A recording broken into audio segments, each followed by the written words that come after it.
Welcome to the Daughter Arise channel. My name is Yvonne and this channel is all about bringing you content surrounding childhood sexual abuse. So on this channel I share things to do with my experiences of going through childhood sexual abuse, and also I raise awareness of talking about this topic. I also cover news stories as a way of bringing awareness and education as well to people. So if this is the type of content that you're looking for, please hit the subscribe button and the notification bell so that you can be notified of any uploads, and don't forget to hit the thumbs up button if you like the content. So today I have quite a disturbing story for you, and I do just need to give you a warning about the content because it is surrounding news about Britain's worst paedophile, Richard Huckle. A prisoner has been found guilty of murdering one of Britain's worst paedophiles, Richard Huckle. Paul Fitzgerald had said he wanted Huckle to experience what his victims had felt in a killing described by the prosecution as designed to humiliate and degrade him. Huckle, known as the gap year paedophile, was found dead in his cell at Full Sutton Prison in Yorkshire last year. The 33-year-old was serving 22 life sentences for abusing up to 200 children, was strangled with an electrical cable sheath in his cell and had a pen inserted into his brain. Huckle used religion and an English teaching qualification to gain access to children in an impoverished community in Malaysia where he raped babies, toddlers and children. On Monday, the jury at Hull Crown Court took around an hour to reach a guilty verdict for Fitzgerald after a 4-day trial. Richard Huckle was apparently a regular worshipper at Ashford Baptist Church, where he was described as a quiet man. He was also a member of a church in London, which he continued to attend up until the time of his rearrest in December 2014. His pastor said in an interview in a series called Undercover Asia that he rarely came to church unless it was to see children. After leaving education, Huckle spent a gap year in Malaysia from 2005 to 2006. He returned regularly, helping out at local churches and among local communities, before moving there permanently in 2010. Huckle enrolled on a short course to gain a certificate in English language teaching to adults, before starting work as a freelance photographer in local communities around Kuala Lumpur. In addition to Malaysia, where all of the crimes he was convicted of occurred, and Cambodia, which was also mentioned in the trial, Huckle travelled extensively around Southeast Asia to countries including Singapore, Laos and India. It has been revealed that while in India, he persuaded a pastor to invite him to an orphanage in Bangalore to take photos and make videos with the children, posing as a teacher to gain trust. On the 19th of December 2014, Huckle was arrested by officers from Britain's National Crime Agency at London's Gatwick Airport and questioned on suspicion of a series of offences against children. His arrest followed an earlier tip-off from Task Force Argos, a highly specialised branch of Australia's Queensland Police Service responsible for the investigation of online child exploitation and abuse.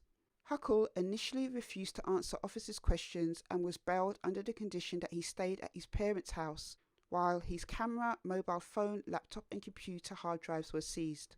It was whilst he was on bail at his mother's house that she confronted him about the allegations.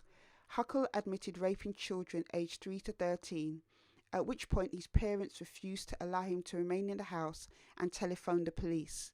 After leaving his parents' house, Huckle was rearrested and charged with 91 counts, including creation and possession of child pornography, rape of a child under the age of 12, digital penetration, child abuse, and facilitating the commission of child sexual offences by creating a paedophile manual. He was denied bail by the police and remanded to court, where his latest application for bail was also denied. Huckle was in police custody initially at HMP Lewis before, due to the severity of his charges, being transferred to HMP Belmarsh in London to await trial. At the initial hearing at the Old Bailey in January 2016, Huckle pleaded not guilty to 91 charges, which took over an hour to read in court, and prosecutors started to prepare 3 separate trials as they did not believe a jury should be subjected to all of the graphic evidence that would be presented in a single trial. In April 2016, during a preliminary trial hearing, Huckle pleaded guilty to 71 of the 91 charges he was facing. after a request to watch all the evidence in court. As a result of his confession, prosecutors decided not to pursue a prosecution against the remaining 20 charges and asked for them to lie on file, to spare a jury the horror of having to watch graphic images and videos of child abuse, since the 71 charges which Huckle admitted to would be sufficient for a lengthy sentence. Huckle was prosecuted under Section 72 of the Sexual Offences Act 2003. Which allows British nationals to be tried and convicted in the United Kingdom for child sex crimes committed while overseas in an effort to prevent child sex tourism. During his sentencing, Huckle's lawyer, Philip Sapford QC, read a statement from Huckle where he blamed his crimes on his immaturity. I understand and acknowledge the true scale of the damage it has caused to the Malaysian community. I had hoped to escape this mundane life of solitude in the UK, yet was overwhelmed by the attention I received in Malaysia. I completely misjudged the affections I received from these children. My low self-esteem and lack of confidence with women was no excuse for me to use these children as an outlet. I am open and eager to rehabilitate from this offending behaviour. I do not want to become a martyr to sex tourism in Malaysia. This was all my doing as a consequence of my immaturity, and I'm truly remorseful. Judge Peter Rook sentenced Huckle to life imprisonment on 22 counts with a minimum prison sentence of 25 years before being eligible to apply for parole. Before passing down the sentence, the judge stated that Huckle carried out a campaign of rape and was driven by his own sexual gratification. Judge Peter Rook remarked, "You have pleaded guilty to as many as 71 sexual offences. It is very rare indeed that a judge has to sentence sexual offending by one person on such a scale as this.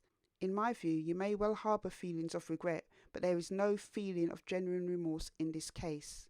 During the trial, the court also heard how Paul Fitzgerald, the defendant, had taken objects to Huckle's cell to carry out what he thought was a form of punishment associated with the offending, which had led Mr. Huckle to prison. The objects included weapons created by Fitzgerald, such as a melted toothbrush fitted with a screw, along with items that were ultimately used as ligatures for the victim's hands and feet. Prosecutor Alistair MacDonald said this was a carefully planned and executed attack. Fitzgerald had denied the murder charge and had argued that his medical conditions of mixed personality disorder, psychopathy and genetic identity disorder had impaired his ability to exercise self-control. He is due to be sentenced at Hull Crown Court on Tuesday. But as you just heard from that story, it is absolutely disturbing, the details of what Richard Huckle had done. I had seen some information around him before about his crimes, but at the time I didn't really feel like I could read all of it. But just from going through the information today and seeing the scale of the crimes that he committed against children is absolutely appalling. It's unfortunate that he's had to lose his life as a consequence of his actions, but this is the very real risk that paedophiles run when they sexually abuse children. He went to places in Southeast Asia and Cambodia to sexually abuse children, and this is something that is so sad. It is huge over in these places, child sex tourism. I did a video on this channel a couple of years ago about it. I will leave a link to it at the end of this video, but a lot of paedophiles will go to these countries just for the sole purpose of going over and sexually abusing and raping children. I really wish that anybody who is on suspicion of these type of offences, that their countries would take their passports off them so they cannot go and commit these crimes. They are very clever and colluding in the things that they do, paedophiles, and they will go to great lengths, even if it means travelling to another country to go and sexually abuse children. I must commend his parents for immediately reporting him to the police, because obviously that helped in him being remanded on bail. It couldn't have been easy for them to do, but obviously being repulsed at the crimes that he had committed far outweighed their loyalty to their son. Only God knows the amount of damage that Richard Huckle has done to these children. And one of the places that he abused children was called the New Hope for Children Orphanage. I put a photo of it in this video, but it's so sad that these children that were abused didn't find new hope, but found evil in a time of their life when they were most vulnerable. I continuously commend the police and other law enforcement agencies who are trying to battle the scourge of child sexual abuse in these countries. I pray that God will be with them in their work, because it can't be easy to be viewing footage and listening to conversations that paedophiles are having about what they are doing to children. It takes a special type of strength and a special type of person to do this work.